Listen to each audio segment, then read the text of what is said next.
We're used to being treated like decent human beings. Now we're treated like slaves. I have 587 decent people behind me. They're terrorized. They're in shock. Foreigners can't believe this can happen in a democratic country. It's a disgusting display of a systemic management crisis in the armed forces of Ukraine. And in my opinion, the Commander-in-Chief, General Syrskyi, the Minister of Defense, Mr. S.H. Mile, and the Commander of the Ground Forces, General Major Shapoval, bear personal responsibility for this. While fierce battles rage in the Kharkiv direction, where every meter of land is given with the blood of our soldiers, another bureaucratic drama is unfolding in the rear, friends. The 2nd International Legion of Defense of Ukraine, which is currently holding the defense in Vovchansk, is on the verge of liquidation, as are 3 other foreign legions that were part of the ground forces of Ukraine. What are the reasons, friends? The command's decision to liquidate international legions in our country, and foreign volunteers, I remind you, who volunteered to fight for Ukraine, will be transferred to assault troops. Spoiler, they did not voluntarily join the assault troops before. I spoke with the Deputy Commander of Artillery of the 2nd International Legion, and today I will tell you the whole truth. Why this decision is harmful to our combat capability and what the soldiers themselves say about the situation. Honestly, it's hard to wrap your head around. In short, watch on. Watch this video to the end, subscribe to our channel. My team and I work every day to make sure you know the truth, no matter how uncomfortable it may be. Let's go, friends. And to the main topic, friends, this is important. Actually, it's about trust. By the end of 2025, all 4 army units formed since the full-scale war, since 22, under the International Legion brand, will be disbanded. According to the General Staff, fighters, including foreigners, specifically foreigners, will continue serving in assault brigades, regardless of whether they want to, where they enlisted, or when they volunteered. In short, nobody cares. And that's despite the fact the whole country was plastered with ads. Choose your unit, volunteer, join the defense forces. The Armed Forces Command assures us this reform is an evolutionary process. And, they say, the legions have played their part, which was only important at the start of the full-scale invasion in the early years of the war. However, Legion representatives claim this decision could significantly reduce the flow of foreign volunteers to the Ukrainian army, who specifically joined the Legion based on the experience of their friends, colleagues, relatives, or it may even stop the flow of foreigners altogether. That is, Ukraine not only loses foreign fighters who volunteered, but may also discourage anyone planning to join the Ukrainian army and fight against the Russian Federation, to join the ranks of the defense forces. The recruitment of foreigners to the ground forces will definitely suffer, because foreigners don't want to go into assault troops. They want to fight intelligently and smartly. I'm being absolutely frank, as an average soldier, I don't understand the point of introducing a separate branch of assault troops.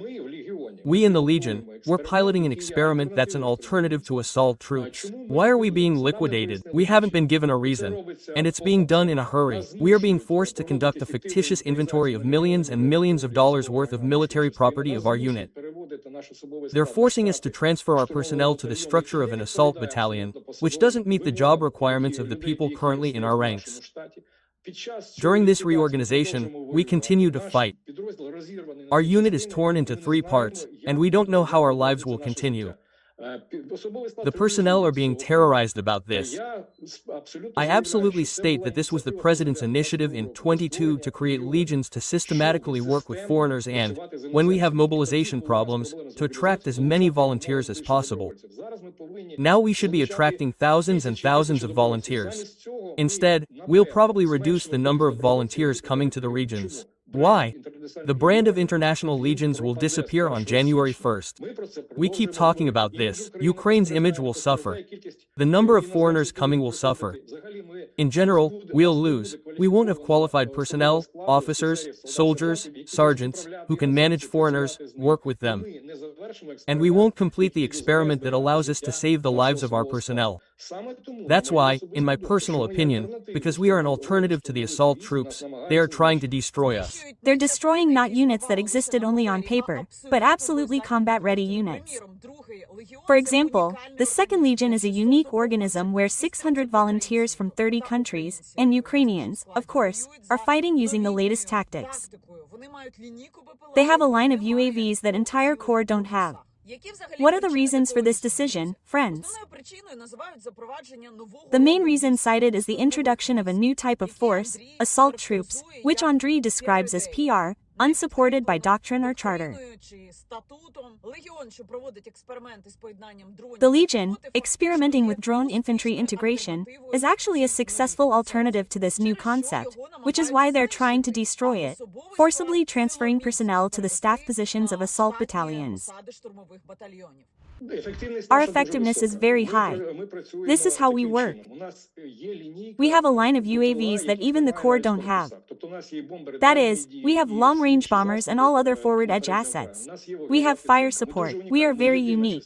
We are the only unit in the armed forces of Ukraine that has such a line of UAVs and is trained to use them organically with infantry using the latest tactics. These tactics were approved by the former commander of the ground forces, Major General Drapati. I think there were 2 more decisions by the commander-in-chief on its use. In total, the Legion is 600 brothers and sisters, including representatives of foreign countries. We have representatives of foreign countries from 30 of these countries. We have Ukrainians from all over Ukraine. And that's the main thing. We are volunteers. We all came here consciously mobilized specifically into the Legion. That was important to us. That's important. That is, they came and mobilized voluntarily specifically into this unit, on these terms, in this community, which was known, probably because it's usually passed by word of mouth. Moreover, we are used to being treated as worthy people. Now we are treated like slaves. Friends, you ask, Yanino, whose idea, who specifically came up with this? Andriy says the responsibility lies with Sersky, the defense minister, and the commander of ground forces. That's Shapoval, I recall. Despite the fact that the Verkhovna Rada Committee and the Ministry of Defense itself called this decision stupid, no one has the courage to cancel it. The situation has turned into complete absurdity. Officers on the front lines are forced to conduct fictitious inventories of property worth millions of dollars instead of destroying the enemy. No one explained to us why this is happening. I personally had an audience with the first Deputy Minister of Defense, the head of the relevant Verkhovna Rada Committee, and spoke with the command of the ground forces. We wrote many reports on this matter. There is no answer. Everyone I spoke to says that this makes no sense, but the decision has been made. So what's going on? Because a decision has been made and someone doesn't want to cancel it, we will destroy a combat unit that continues to work effectively, on which an experiment is being conducted. That's all.